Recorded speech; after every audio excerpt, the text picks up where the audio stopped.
Hello, hello, hello, and welcome to another edition of WTF. What the footy? Couple of Yanks shooting blanks about Australian rules football. He's Joe Rudder. I'm Robert Gregory, and Joe, I got to confide in you for a little bit first before we start. Okay. I had a really, really, really big meal tonight. So, if we go 69 minutes and I make it without falling over, minor miracle, I think. And I'm not going to go into specifics, but I will tell you there was something called a burger bar. Yeah. And That's my never guy, good. well, I mean, that depends on your perspective, really. Yeah. At the time, it was great. Yeah.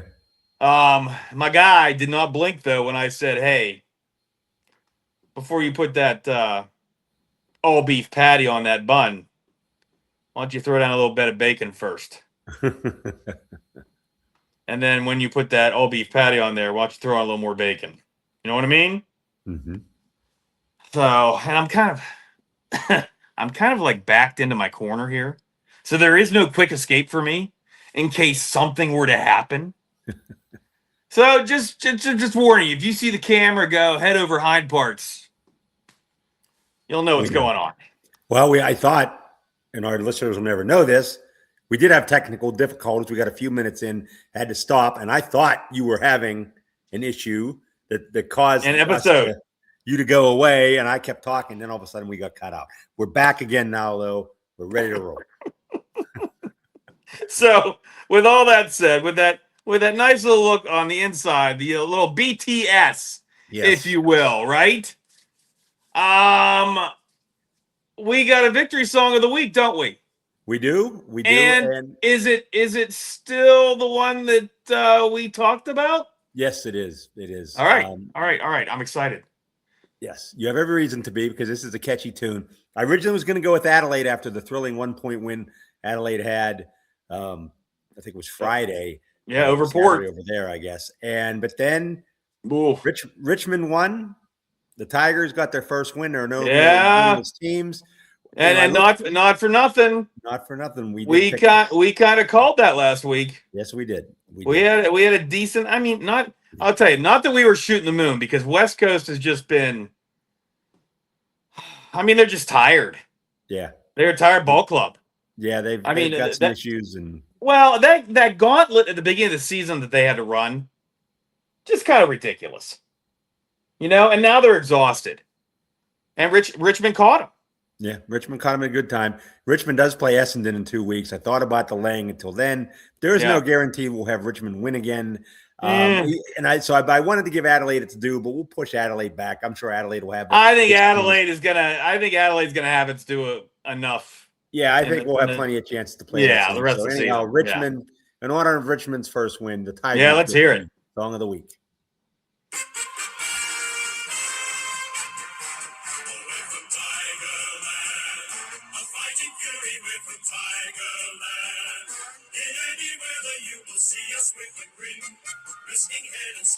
Beep, beep.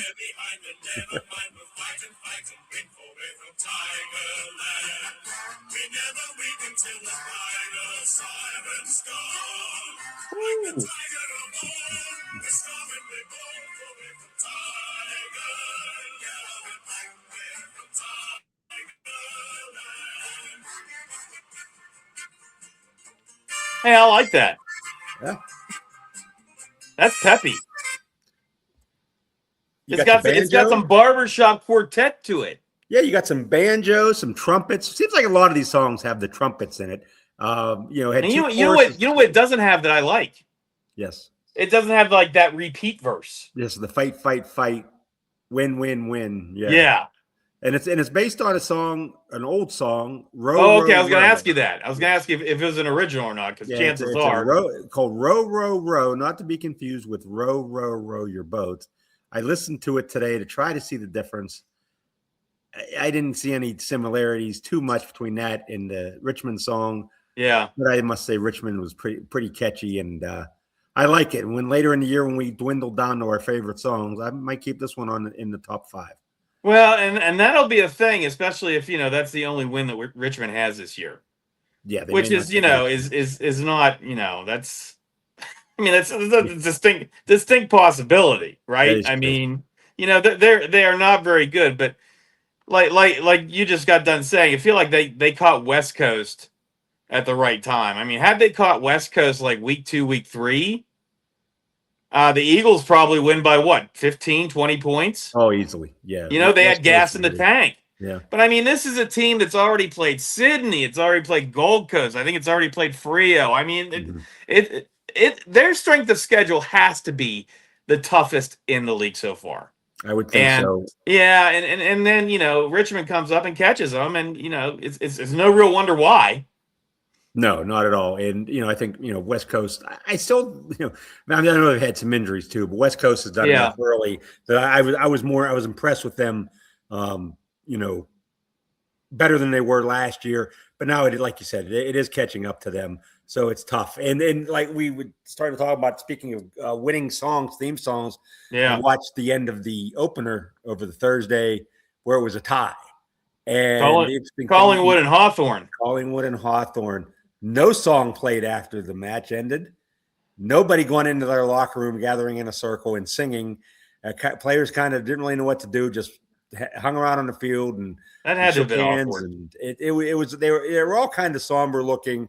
I missed it, the fact they didn't have the winning song, but hey, I can live with a tie. I kind of like the tie. Kind of shakes things up on the ladder a little bit. So I heard a lot of outcry on social media to get rid Oh, of the what a tie, to keep surprise! playing. Yeah. Oh, what a I'm in favor shock! of the tie. Let them keep going. They don't have to. Well. Same people that are crying about 2 games happening at once. Yes, We should talk about that a little bit at some Mhm. point. Introduce these folks to the 1 o'clock and 4:30 windows of the NFL, and Yes. then we can talk about games that play over each other. My goodness, the whining is just it's pathetic. It's pathetic. Well, everybody should be able to see this game. Well, I got news for you. Not everybody wants to see your game, pal. No, That's all there is to it. and they do stagger them a little bit, so you can catch some of each game. And I don't know how it's played there. If they have a chance to, if they have double broadcast partners, it sounds like they might only have one, but still. Well, I guess over here they show them both, so you can flip back and forth. But in the NFL at 1 o'clock, there's usually two channels showing games, and Yeah. you're not and each channel probably has 3 games going at one time. The CBS or the Fox affiliate, so you have to have a special package to watch your team's I games was out of just market. gonna say, if you want access to every game on demand, you have to give your right arm. Yeah, That's just all there is to it. yeah. And you know what? That's how it should be. That's how the NFL makes money. How do you think the NFL makes billions and billions of dollars a year? Well, it's stuff like that. Of course it is. Now, Yeah. in Australia, could you play every game at different times, Thursday through Sunday? Absolutely, you could, right? Yeah. Yeah. I mean, there's only 9 games per weekend for a full schedule. So you could totally play 1 on Thursday, a couple on Friday, 3 on Saturday, 3 on Sunday if you wanted to. And I And that seems understand. to be the gripe is on Fridays that they have these Friday double headers. Right. That they want to start the one like at 6 o'clock instead Yeah. of, I guess, they start maybe one at 7, one at 8. Yeah. And they want to gripe about that. Well, Because they want every single game. yeah. And to me, you're lucky you're getting for free, I assume over there, you're getting, or as part of your cable package, as many games as you're getting. You're getting to see 8 out of the 9 uninterrupted, at least. You might have that little bit of overlap. Be thankful, because over here, unless it's your own team in your own market, you're not seeing nearly as many games. And again, there's 16 games versus 9, but still, you've got to make some concessions. I think it sounds like they're being spoiled a little bit over there. Yeah, I mean, the gripe just doesn't make sense. It just doesn't make sense at all. I'm sorry that you can't have all of your what do I want to say, all of your rivalry games having their own windows. But you know what? It just doesn't work that way. That's all there is to it. I mean, they're over there, they're in it to make money too. Yeah. And they have found that the best way to make money is to use the windows that they're using now, whether you like it or not. Yeah. So, I mean, deal with it. Just deal with it, And it's not like if I'm not mistaken, the complaint isn't the game. It's not that the game isn't being shown because it's being shown. The complaint is it's not the only game being shown. Exactly. Which I think is just an absolutely it's a ridiculous complaint. What do you care who's watching your game as long as you are watching your game? At least that's how I would feel. Yeah. I don't really care that the whole country isn't watching this game, but if I can watch the game, that's awesome. Give me my pizza, give me my beverages, give me my big meal that I want to throw up on tonight. Give me all that stuff so I can watch my game. And I don't really care what anybody else is watching. I'm not in charge of the ratings. I'm not in charge of the people watching. Just give me my game and leave me alone. And you're for in that second game, you can watch an hour of the first game. Yeah. Or if you're in the first game, you can catch the fourth quarter of the second game. And you have DVRs. You can make it work if you want to. And it's one game per week. And it's not every week this happens. It's only certain weeks. You know, it's 2 games at the same time, or not the same time, but partially overlapped. If that's your biggest problem over there as far as seeing games, be thankful. You're seeing than we are. This all started a couple weeks ago with the Sydney Greater Western Sydney game, right? Yeah. And the fact that there was a game overlapping it, and there were just people up in arms. They couldn't believe that their rivalry game was being challenged by someone else. Give me a break. And it was the showdown. Sit down and watch your game, for crying out loud. Yeah, it was the showdown. It was the Port Adelaide showdown this week that had everybody. Yeah, that was what it was this week. Yeah, the showdown. Yeah, and I can't remember the first game on there, but again, hey, you've got to make concessions to the schedule, and and one thing I like is the fact that coming up here in about a month or so, they're going to start They haven't announced yet the second half and when that's played. They do take into consideration, the way I guess the matchups and how people are over here in the NFL. They have flex weeks, but really you're locked in for the whole season once they announce the schedule in May. Over there, at least they kind of adjust things. So they try to get the matchups right. They seem like they're really trying to do a good job. So I do commend the AFL for that. Did you read the entire story about the schedule release? Just curious. I mean, if you didn't, it's fine. I'll read a part though that came out that slapped me in the face as far as when they're going to announce and such. They said in this story, they said last year the league announced in the middle of May its remaining fixture for the remainder of the season, apart from round 24, of course. But the late season drop-offs from Carlton and Essendon saw many lopsided games on Thursday and Friday nights. So they're obviously cognizant of crappy games as the season goes on. And I'm sorry, Joe, but Carlton is part of the problem there, and so is Essendon.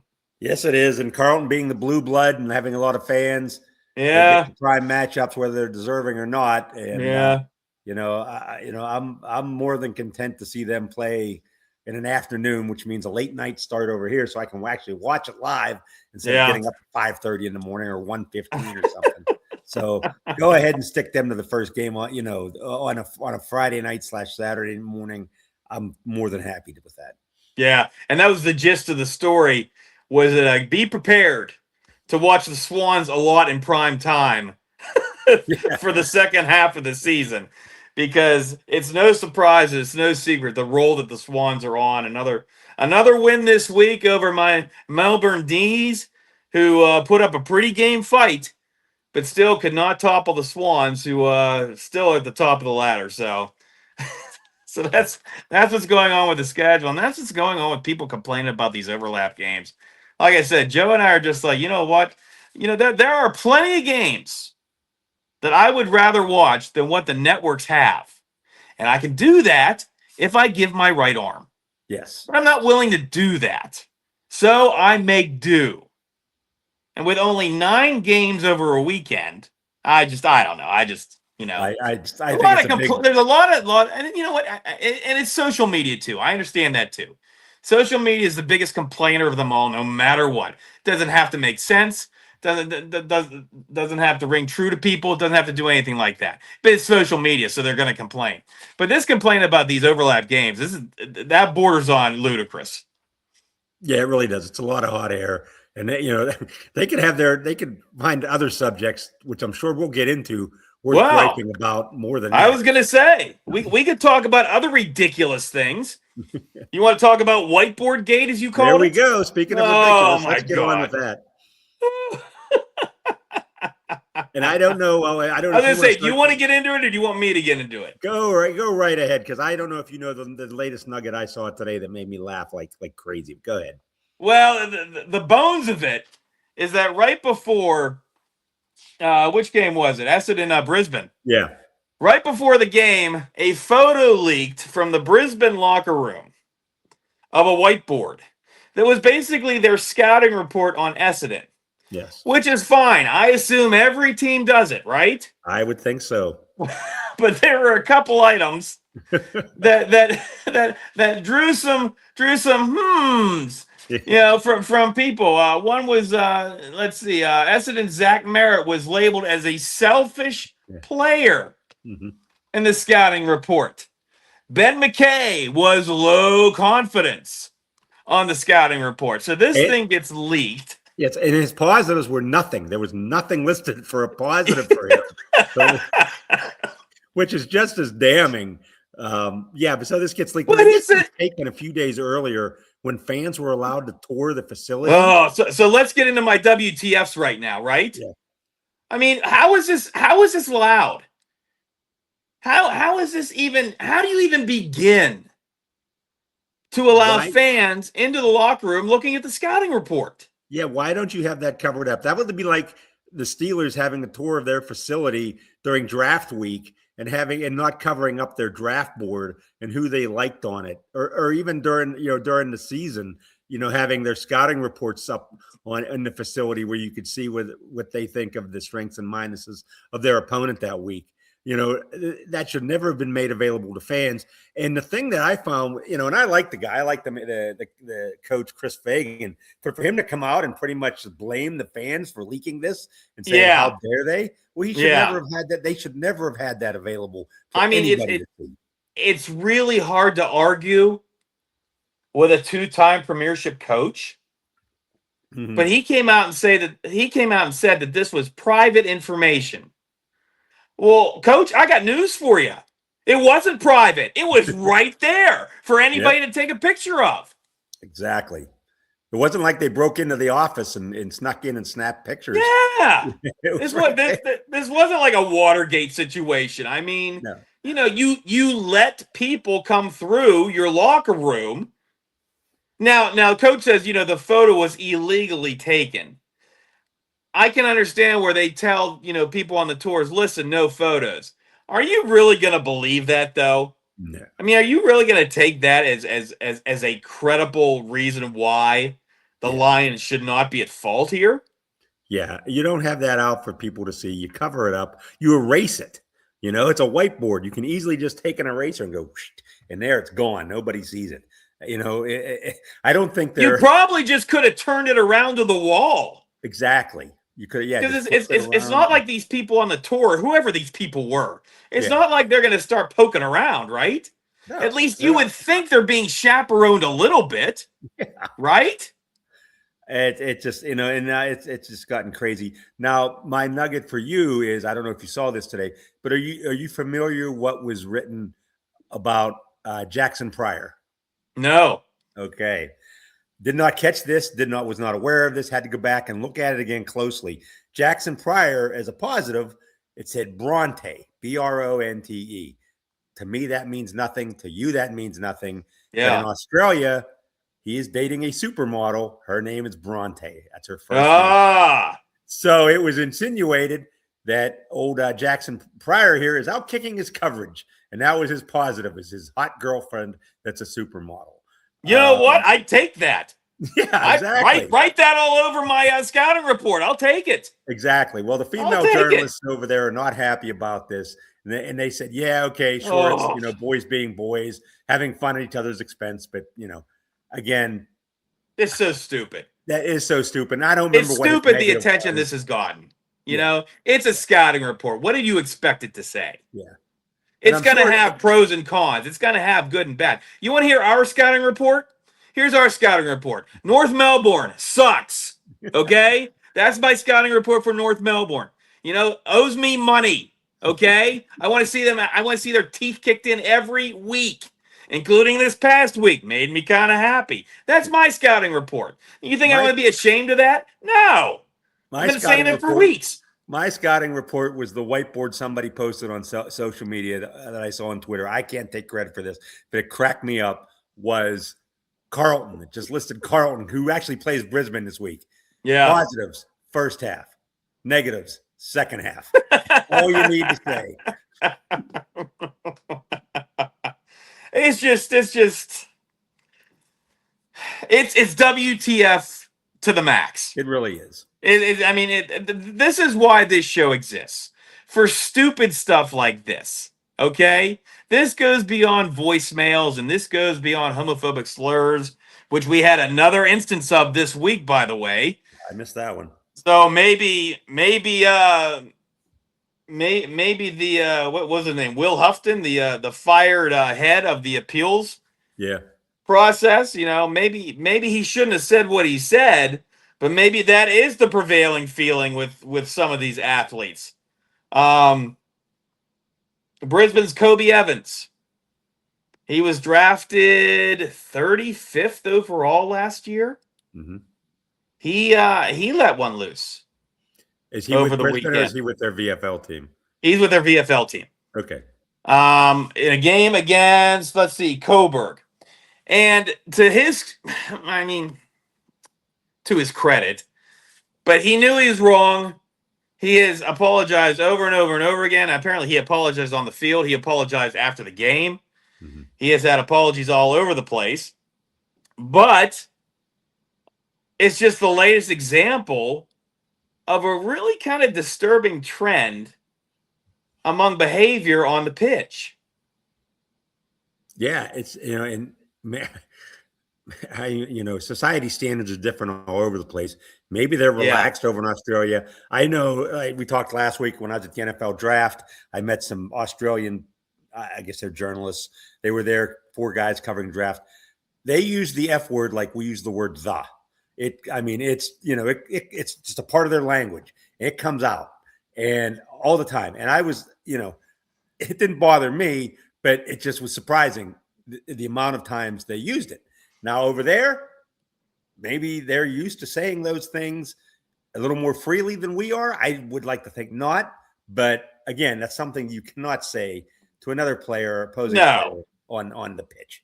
No, and if you're the appeals board, you cannot say it's commonplace. No. That will forever stick in my mind what they said. Yeah. That racist, homophobic, and there was another word they used to describe, poor language of the poor-mannered is what it is, as commonplace, which is, of course, the AFL, flipped their wig over, which they should have. But it's just another example that this, and you kind of wonder whether it's getting more attention because it's happening more and more, or whether it's getting more attention just because of the teams involved. This is Brisbane now. This is a pretty well thought of franchise. Yeah. And now they are a little dirty right now in the face by one of their VFL players. A player that they regarded high enough to draft, in the top 40. And again, it comes down to the fact that referees are wearing microphones now. Some players are being mic'd up. I'm sure these things are going to get out. There's social media. There's fans taking stuff. It's, I'm sure when you say commonplace, I'm sure in the 80s and 90s, a lot of this happened and nobody ever found out about it. Yeah. But now, and you would think those aren't the times we live in, obviously. Yeah, but you think there's not that it was ever right, but that's not the time we live in. Yeah, but now you've got to be aware of that. There's no place for that to be used. You could say the umpire or the referee, how much are they paying you? And that's at least you're not questioning his manhood by saying that. You're just questioning whether he's on the take. Right. But, I think you have to draw the line and that stuff. You can't say that stuff. Wouldn't you think that after the Lance Colliard situation, where his was a second offense, that every single AFL team and their VFL counterparts would have had meetings, whether you thought it was necessary or not. But aren't you like covering your bases by getting everybody together and saying, "Look, this is a serious thing. They can and will, despite the best efforts of the appeals board, they can. The AFL can and will throw the book at you." And if you're the AFL and the head of the VFL, I'm sure the AFL has jurisdiction over it. Aren't you sending memos to all your clubs to tell them, That's look, what I'm saying. you sit That's these what I'm guys down saying. and you tell them this will not be tolerated. I'm sure Yeah. they have compliance officers and things like that in charge of this. And they have to follow through with this and crack down on it. You just can't keep having these incidents crop up every week, every other week. And let me ask you this: unless it is part of the CBA or whatever their equivalent of the collective bargaining agreement is over there, if you are a club like Brisbane, why are you waiting for the AFL to take action? Yeah, you probably should be proactive in this and take action on your own. I would think at this point, with the number of these incidences beginning to add up, don't you have to be proactive at some point? I think you have to be, yeah, especially when this came down a couple weeks ago about this fiasco with Lance Collard, and you certainly don't want to have this crop up a week or two after that happens. You've really, and if it does, then that's when you have to be proactive. You're like, look, we don't tolerate this. You can't do this. We're not waiting for the AFL to render a verdict. We're gonna, Well, and that's and I don't want it to make it sound like the teams should do the league's job for them, but I think it would go a long way if Brisbane said, "Listen, he's missing the next 3 games." Yeah. No matter what you say, AFL, no matter what the appeals board says, he's gone for the rest of May. Yeah. He's gone for the rest of May, and then we will gladly work with the AFL on additional sanctions if warranted. Exactly. Again, I don't think they should be stepping in front of the AFL and what they rule. But like I said, at this point, I think you got to start being proactive about this because it just keeps happening. Yeah, and I think if one team does it, then the others will be in lockstep and say, "Hey, look, they're doing this. They're the 2-time reigning premiers, the champions. We've got to, we're going to follow their lead. We're going to do this as well." And Brisbane is what? Where are they now? Are they 4th? Brisbane is now in the 4th. They're top. They're 4th. They're a top 4 now on the ladder. I mean, this is a team that they started 0-2. Yep. And we were throwing out all kinds of stats about what happens to 0-2 teams, whether they make the grand final. And, as it turns out 2 years ago, when Brisbane won its first of its 2 consecutive premierships, they started out 0-2. But we were throwing out all the stats about slow starts and what have you. Now that they find themselves 4th on the ladder, a third of the way through the season, and now they have this little distraction to deal with. And, it's like the D's, and having their CEO fired on the eve of the biggest game of the season. Yeah. And dovetailing back to that for a second, did you hear the latest about your boy Paul Guerra and why he might have been fired? No. One reason is they contract and play 1 game a year in the Northern Territories. They offered him a second win, and I think Gold Coast plays 2 up there. Gold Coast wanted to cut back, so he was on board, I guess, with playing a second game up there in Alice Springs. But they play their home games, and they have to give up another home game at the MCG, where they get tremendous attendance there to go play in a much smaller venue. Now, unless they're getting paid boatloads of dollars to make that trip up there, they would have to. They are, yeah. He was criticized for that, for trying to make that happen when I guess the board of directors did not know about it and would not have approved of it. So when they say that Paul Guerra and the board of directors didn't get along, what they're really saying is Paul Guerra kept going behind their back. Yes. And they got tired of it. Yes. And they got so tired of it that they crap canned this guy right in the middle of the season 3 days before a game with the top of the ladder. That's how bad it was. My D's fell, what, 3 spaces, I think? 3 places with the loss. I think they're 7th now.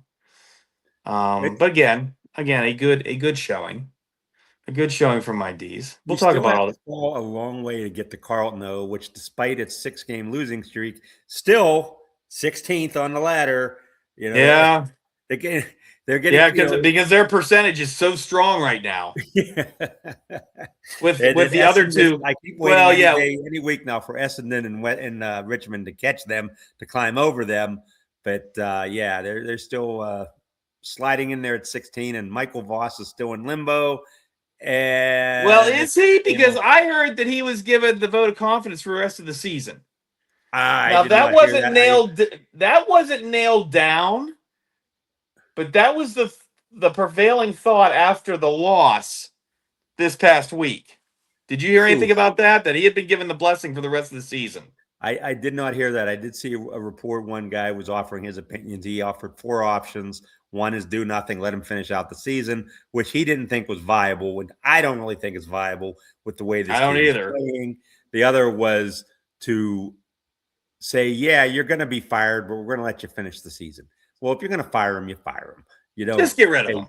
Yeah. Okay. The third was fire him and then bring in somebody else. And the fourth one was to bring in this Adam Simpson to finish out the season, who repeatedly has said that he will not do this to Michael Voss. He has no interest in coaching Carlton, but this guy is saying that they've got to make a change. He's the logical guy to bring in. Well respected. Let him finish out the season. I am so surprised Michael Voss is still there. You know, I guess you don't got to tell me twice. What's that?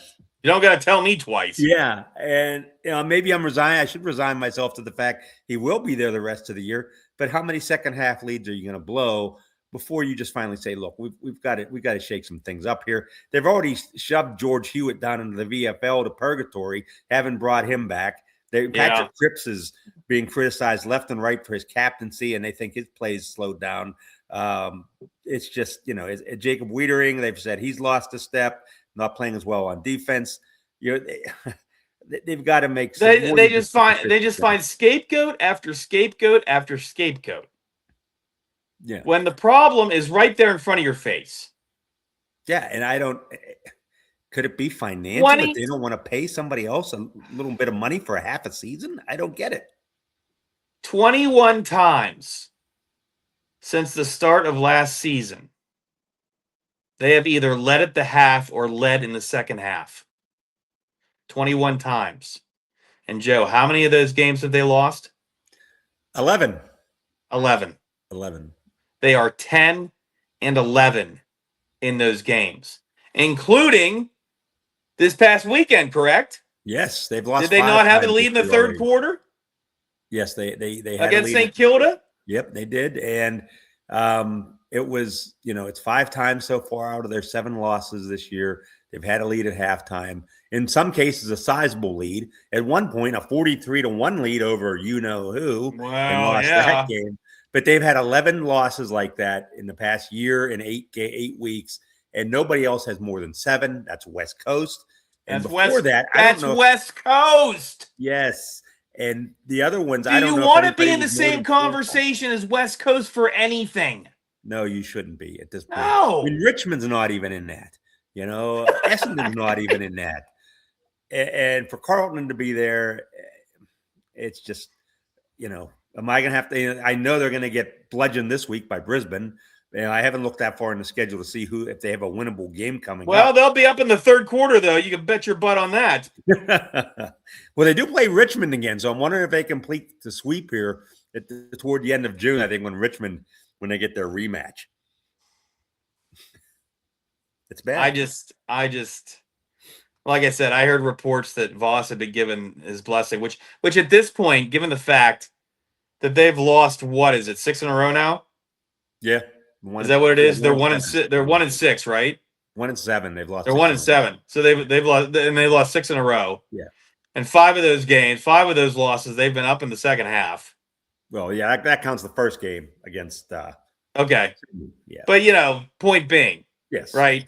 And Michael Voss is still the coach, and he's still answering questions after games, and he's still talking about what his team isn't doing To which I would, counter with, well, what aren't you doing during the week that makes it so these guys aren't performing on game day? I don't know how you keep going. I mean, at some point, don't you have to take responsibility for what's going on? I think so, and I don't, I think Michael Voss has taken responsibility, but somebody above him has to say, look, we need to change something here. Yeah. I know for one, I get tired of talking about it because it's just the same thing every week. But well, and I think about that, and it is a dead horse at this point, right? Especially if it's clear there's going to be no action taken at the top, no matter how much the fan base begs for it. And I think they're just begging for it at this point, just for a change, right? Yeah, and the thing that's going to speak loudest is people don't come to the games, their home games. I mean, they had their first true home game, I guess, at Marvel, and I remember I turned it on in the third quarter, and I was like, "Ooh, there's a lot of empty seats here." And as this thing dragged on in the fourth, and as they gave up 8 consecutive goals, that place just looked. By the time that game ended, it just looked awful. I mean, there was nobody there.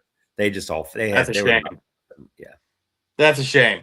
Yeah, that's a shame. So, yeah, I'm with you about the dead horse that is Carlton, but every week it's something else, or every week it's a continuation. And we're still waiting on this report from Elijah. Yeah, right. We haven't even gotten to that yet. Yeah, we haven't even gotten to that yet. So I mean, hey, do you want to talk? Do you want to talk or say anything about the AFL draft and the changes they're making? We've talked off camera about it, and we can might as well bring our confusion about it to the people watching this, because why don't we just say that? Yeah, because I know I don't feel comfortable talking about this because I have no idea what the heck's going on. To me, this is one of the more convoluted what do I say, executions of a draft that I've ever seen. And it was confusing before this. Yeah. And they've had, you have point values you use for picks or whatever, and you can swap, you can gain points and lose points, and it's mind-boggling. And they try you've got the father-son thing. Yes. You've got the Northern Academies. Yes. You've got the next generation academies, and how other teams can bid on these players as long as the points match up. And I swear to God, my head hurts on this. Why does this have to be so complicated? Yeah, they tried to streamline it by making it so that you could only swap 2 picks for 1. Well, I know there was a lot of criticism. And they have to be in the top 36, which I assume is the first 2 rounds of the draft, right? Yeah, which is, and there was a lot of, that Brisbane got one of the Ashcroft brothers a few years ago by giving up 4 picks, all in the 40s. Now, how they got 4 picks in the 40s, I don't know. But they didn't give up one of their top picks, if they even had one. I don't know. But they even said, the commissioner even said that it was a generous set of circumstances for Brisbane a couple of years ago, and they're trying to get rid of that. But it's the teams that are penalizing. One is ironically Carlton, which has one of the top father-son, maybe the top prospect. I think it's Cody Walker, who plays for I think he's number 1. I mean, he's expected to go first overall, right? Yeah, and now they're saying they can still get him, but they have to give up picks 3 and 20. Yeah, they got to give up the house. Yeah, they've got to give up the house to get him. And I mean, hey, if you're going to have that kind of father-son rule and you want to have that guy on your team, you should have to give up some things to get him. Port Adelaide's the other team, I guess, that was going to is going to be hurt by this. I don't really know their circumstances, but again, it's so confusing. And then there's like discounts for where you finish in the ladder, and it's I don't even know if the average fan over there understands this. I don't know if the hardcore fan over there understands it. At least over here with the NFL draft, it's pretty cut and dry. You finish where you finish according to the previous season. There are trades. You do get compensatory picks for losing free agents. Right. Those come after, though. They're not like your team signs my guy. You don't lose this pick. The other team that lost the player gets an additional pick at the end of a certain round. Yeah. 3, 4, 5, 6. You know, and it's not confusing. I don't understand it over there. You know, that's when we kind of laughed off camera talking about this, that we didn't really understand it. How are we going to address it? Yeah. I think the best way to address it is just that we don't understand it. And It's again, just- we would love if we can ever get our reach out there far enough to get an executive or a seasoned journalist over there that understands this, can break this down in a layman's terms. I'd love to hear it. Yeah, please put it in our English. Would you please, please, please, please, please? Yes. Because that was my thing. I mean, I really don't want to talk about it because I don't understand what's going on. And I'm, you know, I'm just not comfortable talking about something I don't understand. But in the same point, I have no problem saying, you know, this is confusing. And you make the comparison with the NFL. And I mean, you're right, the NFL is a lot more cut and dry, and most of it's because, you know, they don't have the father-son rule in the NFL. They don't have these northern academies where you were trying to outreach to the people in those areas, or the next generation academies where each team has their own academy and their outreach to the indigenous people of the country. You don't have that in the NFL. You know, you got colleges. You got colleges and people that declare for the draft, and then you go get them. I mean, that's basically how it is. Yeah. So I'm with you. I'm with you. If we can get someone, if we get somebody on this show that can, you know, halfway explain to us how this works, that would be awesome. It would be. And it's funny, you talk about father sons, and that, you know, sometimes it happens in the NFL. That's more happenstance. But the other thing is, you know, even, you know, the feeder system here being the colleges, just because a father went to Ohio State doesn't mean the son's automatically going to go to Ohio State. Sometimes they go to Notre Dame or Penn State or USC or Alabama. You know, they go to where they get the best, you know, the best scholarship offer. They don't go to Michigan, though. If they go to Ohio, their dad was from Ohio State, they're not going to Michigan. We know that. Yeah, exactly. So, you know, you know, the father-son thing doesn't even carry down to the colleges where you're not guaranteed that you're going to go to the same school. And I understand the condition there. And that's one thing I find quaint about this, is that they have this, but there's got to be some more regulation. And if you really want that son of the father that played for you, then you better be prepared to give up a lot to get him. Oh yeah, you better be prepared to pony up. That's probably the only part about the AFL draft system and what they announced in the past couple of weeks as far as the changes go. And actually, you know, some of the rules are going back to stuff that they had before that they changed. You know, rules from, like, what was it, 07 to 12? Yeah. About some of these transactions. That's about the only thing I understand, is that there is value for value. And that is what we were talking about here. And we're trying to equate value and value without backloading you a bunch of picks in, like, the 200s. Like I think West Coast did. Yeah. Was it last year or the year before? Yeah. A couple of moves they made, they used all of their, like, lowest picks. Just put them all together because they knew that value would equal the player that they wanted.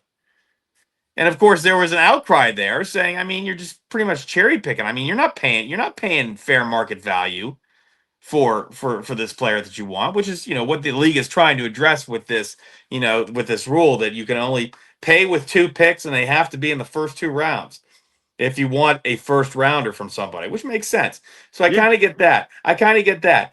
But I mean, the rest of it and how it all meshes together is just, I don't know. My head hurts. My head hurts reading these stories.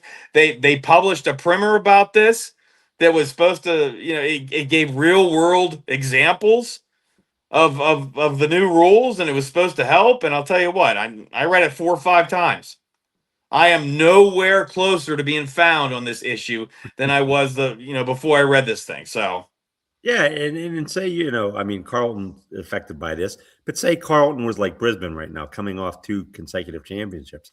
Should Carlton be allowed to get the top player in the draft because his father played for the franchise? Yeah, I mean, that's an issue there, and maybe they wouldn't, in that instance now, wouldn't have the capital to be able to jump up. And wouldn't they pay like some kind of penalty too? I guess I don't. But even I don't understand that, because they're talking about percentages and they're not. I guess the problem I have is I can't find any concrete stuff on this. You know what I mean? It's all in the cloud of numbers. Yeah. And to me, that doesn't make any sense. You know? And I know I'm spoiled, and I know I'm tainted by what I see, what I saw a couple weekends ago with the NFL. I totally get that. I totally get how it's two different systems. But at some point, you got to understand fair is fair, which I know it's what they're trying to do, but I just don't understand how they're coming up with it. That's all. I don't either. And to me, the other thing is, if you're trying to grow this game, you're trying to get interest, especially outside the core of Victoria. Yeah. Don't confuse your fans to the point where they don't understand the draft. Yeah. Try to simplify it. And you want to build the fan base. You want to get more people interested. And I don't see how the draft system they have, even with the changes, are going to make it with these bonuses and discounts and points. I don't know how the average can pay attention to it. I don't know either. So yeah, hopefully down the road we can get some clarification on this. I mean, honestly, we really don't have to worry about this till November anyway, right? Yeah. So put a pin in that. And we'll see how that goes. I'll tell you what though, if they have all these rules and all these conditions and all these numbers floating around, I can see why they don't have a big draft spectacle. Can you imagine 320,000 people looking at the stage going, duh? Because they don't know what's going on? Yeah, I agree. And, I guess before they sit down to make these selections, they've already got all these deals worked out. So I would think. know who people are going to take. But again, it's kind of head scratching. And which kind of takes away from the magic of the draft, really. I mean, because, here in this country, for the most part, especially after the number one pick is off the board, for the most part, you really aren't, you should say, 100% sure who's going to go next. And that's part of the novelty and the magic and why people tune in to the NFL draft and why 320,000 people show up to boo Roger Goodell. Yeah, because you don't know what's going to be there. And that leads to the charm of it, where apparently over there, I guess they kind of know, especially if Carlton's given up the farm to bring Cody Walker in, Cody Walker is going to be their pick. Do you know who Lily Quigley is? Not a chance. Lily Quigley was the first pick in the first WAFL preseason draft held today. Yeah. To Gold Coast. Gold Coast had the first pick. She's from Lions Academy. So she goes first. There were 11 total picks. Greater Western and West Coast had 2 picks. Carlton did not have a pick in this top 11, by the way, but the Demons did. For the men too. What's that? Knowing the men, that sounds. Why doesn't surprise me? I was gonna say that tracks, right? Yeah. Melbourne had the 9th pick out of 11. Lauren Clifton is coming to the D's. She comes from South Adelaide, who won the premiership in the SANFLW last year. And just so you know, I don't know if you do this. I had to look this up again. I kind of remember this happening, but with Carlton and North Melbourne made the preliminary final. Okay. Last season, with I think Melbourne losing to the eventual champion North Melbourne, who ran the table, by the way, 14-0 last year. Carlton lost to Brisbane in the preliminary final. So there you go. Preseason for the women start a week from today. How about that? So that season, so that season is coming up. I don't know that I have the hate for the North Melbourne women. I do the men, but I have. It seems like I've got a couple of weeks to figure that out. Well, if you're allowed to wager on it and you lose, I'm sure they'll be right on. Well, isn't that the truth? Isn't that the truth? So the scoreboard for round 8. Is there anything else we want to wrap up as far as what we talked about so far? Yeah, I think we're pretty good, right? Yeah. So there was the draw, Collingwood and Hawthorn. Oh, by the way, Collingwood Hawthorn drew. Freo beat Western by 12. Injury-riddled, beleaguered Western, the Bulldogs, beat by 12. I have my head in my hat because I'm 0-2, right? Yes. Then I ran the table. How about that? 7 straight wins. Good for you. 7-2 this week, which means I'll be wagering on games again next week. And speaking of money, by the way, folks, we had the Derby this past weekend. Yes. Ask Joe Rutter how he did with his Derby picks. I hit the exacta, actually. Yeah. $138. I was pleased with myself for that. Yeah, And I made money too. I think I made $2.48 because I placed like 7 show bets. Hey, that paid off for you in the end. And 2 of them hit. And in the AFL, I think I went 1-3. It's probably one of my worst weeks I've had. Oh, okay. But yeah, I'm not as brave as you to pick all 9. I like to. There's some games I just don't want to touch, and Carlton seems to be at the top of that list. I don't usually touch those, but boy. Let's see. The Adelaide Port, the 1-point victory for Adelaide. Brisbane destroyed Essendon, 143-79. Of course, Richmond beat West Coast, and we talked about that probably happening last week. So pat ourselves on the back. The Roos getting smashed, getting their teeth kicked in like they should by Geelong. St. Kilda beating Carlton. Sydney, Melbourne. I just want to talk for a second. I think I'm done bad mouthing my team. I really think I'm done because they had to go on the road this week against the top of the ladder, and they became the first team to score 100 more points against the Swans this year. Oh, good for them. Yeah, 131-114, 17-point game, which actually was closer at the end. It was very close at the end. And then Melbourne gave up a 50, and that kind of sealed the deal. So good for the D's, although they have West Coast this week. And I'm with the rest of social media and thinking, trap game. Yeah. Do I want to say it? Do I want to spell it out? The trap. The T and the G. TG trap game. I don't know. We'll see. Where else are we? And then Gold Coast. First victory over Greater Western in a while, by the way. Oh, I did not know, but they should have won that because they were favored.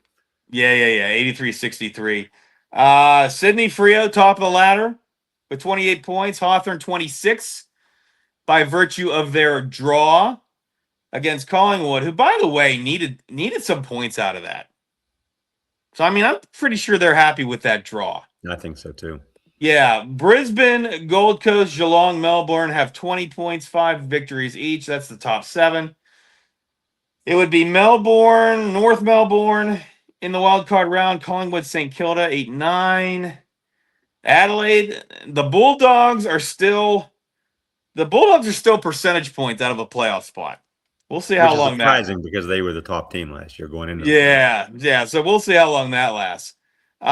Port and Greater Western have 12 points. West Coast sitting there at 8 at 15th, and then Carlton, Essendon, and Richmond rounding out the ladder. All right, you ready for this week's games and the lines? I'm ready. I do want to say one thing, though, just to not belabor how bad Carlton is. It was a kind of revenge game because they played against Jack Silvani and Tom DeConing, and Tom DeConing came out and played one of his best games of the year. Jack Silvani was pretty good. They kind of stuck it to their former team, so you got to tip the cap to them. For getting done what they did. And it shows that St. Kilda's investment, at least at ruck and at defense has been paying off for them finally. And Kilda's sitting there at 9, and if you recall, they were the team that invested the most in their talent, yet still had very, very low expectations. Yes. So, of course, for the money they spent, you're going to want to see them have a playoff berth. But given the way they were talked about and given the way they started, I think you got to give some props to St. Kilda, despite the fact that they had the fat wallet. I mean, in a playoff spot, a third of the way through the season, they had a crappy start.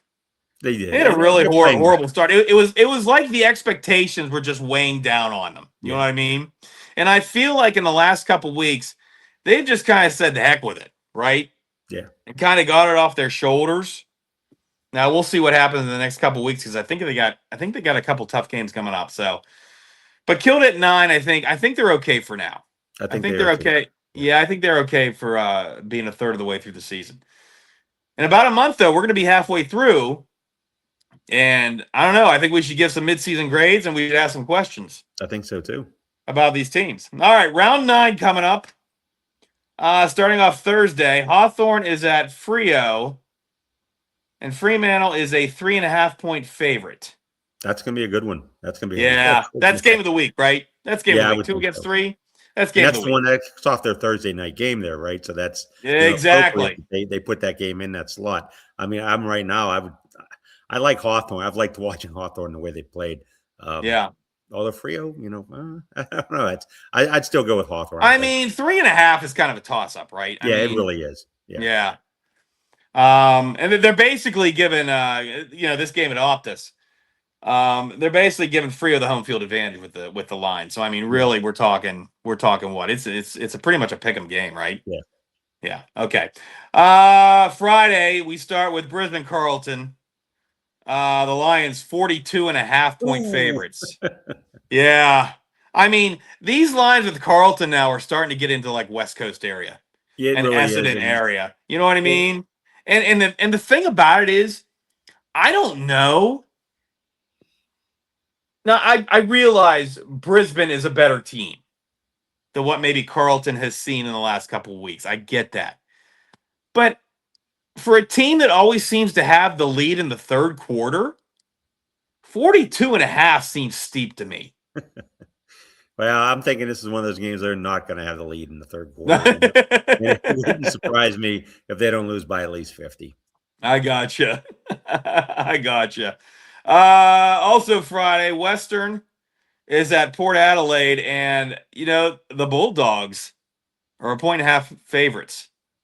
I would take Port Adelaide in this because I like the way Port Adelaide's been playing. Yeah, but Western, maybe this is not. Maybe after the showing last week, Western's kind of showing it's ready to come back here a little bit. Well, I mean, last week, and this is what a lot of the commentators were saying, that last week, the Dogs showed a lot of heart. Yeah. A lot of heart last week in a close loss to the second on the ladder. Mm-hmm. This wasn't a game where they were completely lost in the first half. This wasn't a game where the game was over at halftime. Yeah. I mean, this is actually kind of a winnable game for the Bulldogs, and they only lose by 12. So you're saying that I apologize. I thought you were talking about West Coast.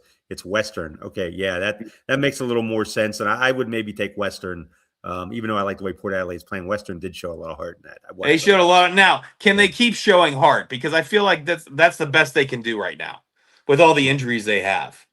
They do, but I think they got an opponent they should be able to beat to get back up in the playoff spot.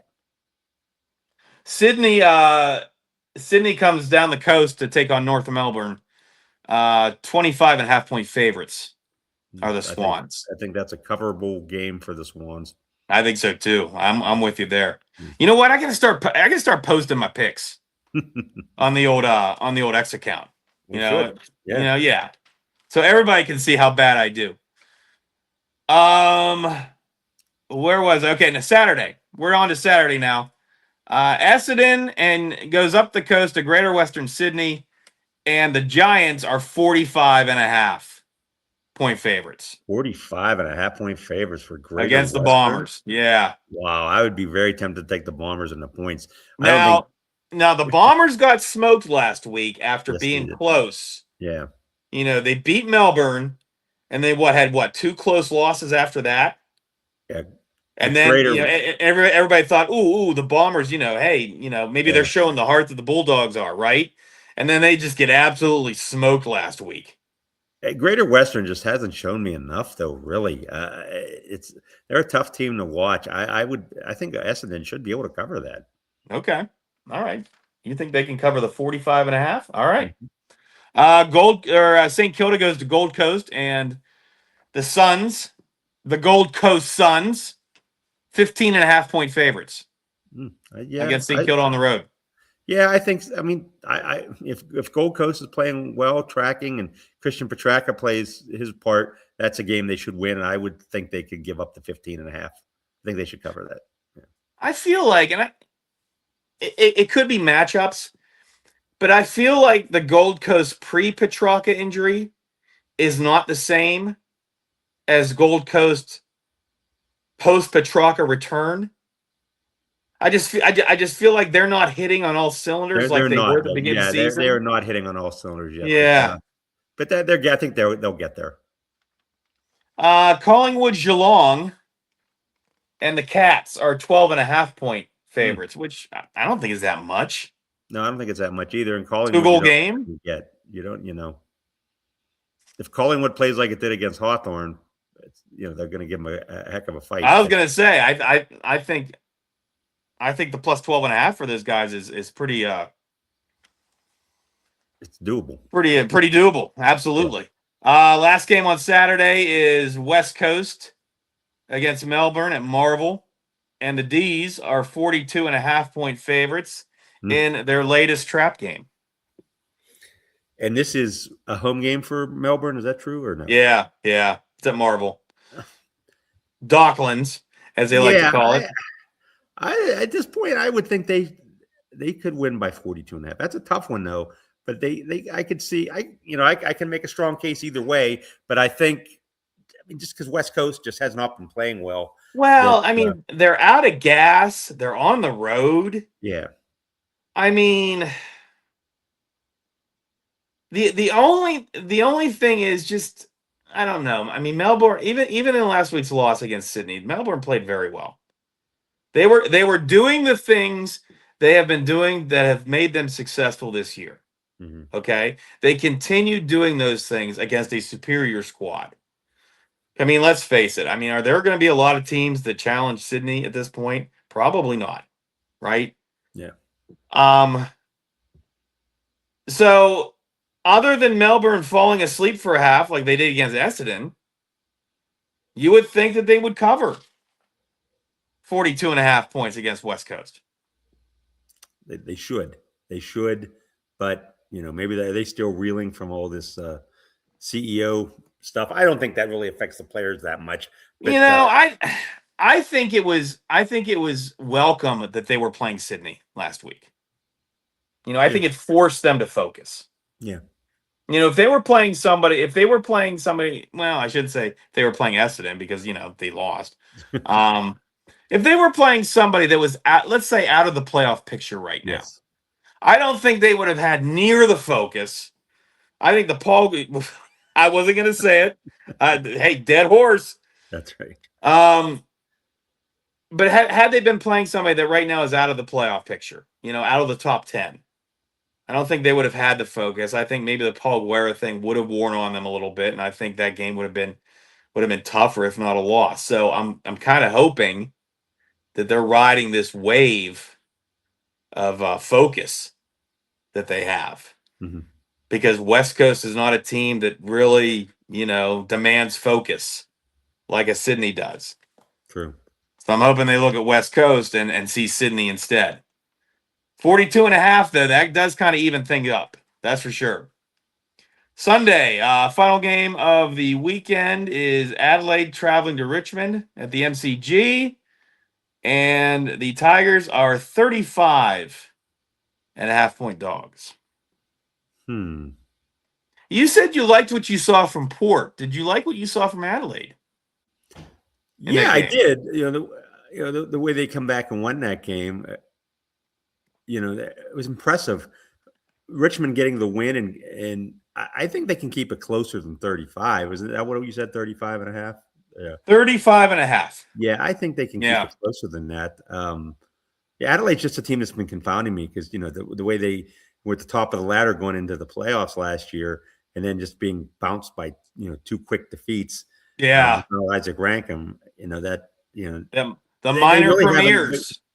They haven't shown the consistency this year. So they're a confusing team to me. That is the schedule for round 9. Joe, do you have a final thought? I do not this week. Other than I wore my May the 4th be with you Star Wars t-shirt.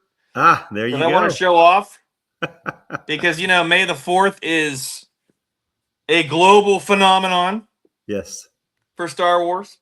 So that can be my final thought, Han Solo in the Carbonite. If you know, you know.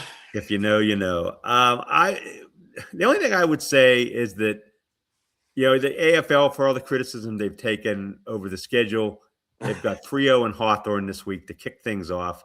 Great matchup for them.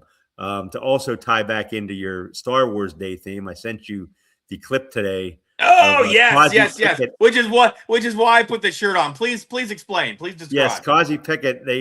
It was the Emperor saying, I don't something about he is a Skywalker, and they kept showing clips of Ozzie Pickett and making all these marks. And Yeah, it was very well done. This video that Melbourne put out, in honor of Kazi the Skywalker Pickett, and I'm so sure they showed the one against Richmond a couple weeks ago. Yes.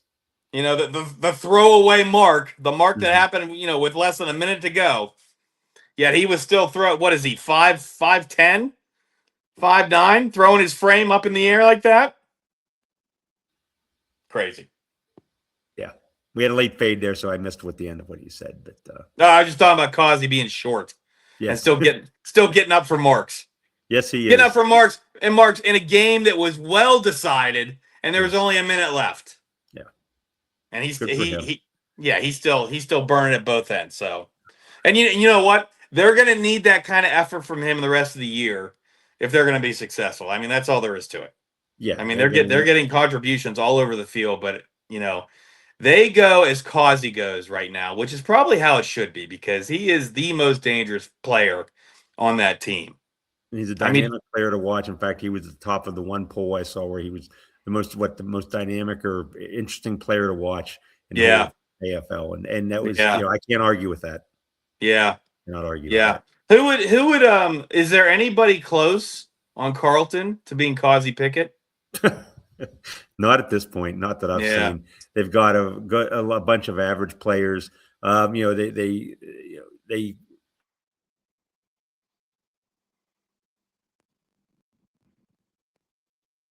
he is the future of this team, but he hasn't been a factor so far. Yeah. They've kind of touted him as the big up and coming guy in the league, but they haven't surrounded him with much. So I can't equate anybody from Carlton. Dead horse.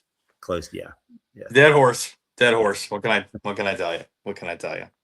Well, that'll do it for episode 9 of WTF What the Footy. Thanks for joining us. You can catch us on all the socials.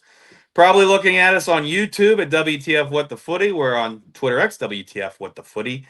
We are on Facebook at WTF What the Footy. Also check us out on Spotify and Apple Podcasts as well. Like, subscribe, do all that stuff, and make us smile. And we do have an Instagram account now created. Oh, that's right. We have it created. We have not posted anything yet. I think the logo is up there. We'll get to that at some point because might be surprising, but we do have lives outside of our little talk. Yeah, you know what? Being a social media manager is hard. Let me tell you something. It is not. Well, it's not easy because there are about 50 different outlets that you have to populate. Exactly. And you got to keep up on it all the time. That's hard, especially when it's an unpaid position. I think the word voluntary probably sounds better. True. Yes. We are all volunteers. 2 Yanks shooting blanks voluntarily about Australian rules football. Exactly. For Joe Rutter, I'm Robert Gregory. We'll see you again next week. Showtime. Only an hour 8 that time, everybody. Oh, we're getting better at this. Yes. There was a point in time when I thought we were going to be done around 45 minutes. I know. Yeah. I know. We just can't do it. No. We just can't. We're just chatty Cathy's. we won't shut up. Nope. These people won't. Footy. Yeah, these people won't be quiet. Even though we don't know what we're talking about. What 90% of the time. Well, the question is, once we come to the midpoint, do we have a regular episode devoted to the midseason, or do we have a bonus episode? Special episode? I think it depends on the news of the week. Yeah. But I'd almost think that it should be a regular episode. Yeah. I honestly don't think it should take that long. True. I don't know. Maybe I'm wrong about that. But I mean, I think your basic questions go something like, okay, who is who is today your minor premier? Yeah. You know, who is your minor premier that's not at the top of the ladder? Okay, if it's not Sydney, who's it going to be? Mm-hmm. Okay, who are your wild card teams? Who outside the top 10 are going to make the playoffs? Yeah. Basic stuff like that. And who's your, what is it called? The wooden spoon. Who's going to win the wooden And who's the wooden spoon? Which I'll is, tell you that I mean, is. at this point, an actual race. Yeah, It's an actual race, it is an actual race. If it wasn't for, Richmond's horrible percentage, what we got to do for next week is we got to do we got to find out Carlton, Essendon, and Richmond how much they play each other for the rest of the season. Well, I know Carlton has Richmond at least one time. At least one time. And I don't believe they've played Essendon yet, so they've got them. And maybe fold West Coast into that too. Yeah. Because I have a hard time believing all of these three teams are going to stick on one win. No. Some just by the rules of attrition. No, one of these teams is going to have to win another game. Yeah. Right? At least, yeah. Somebody will come out and have 2 or 3 by the end of the year, one of that trio. And maybe we should buy a wooden spoon. We should.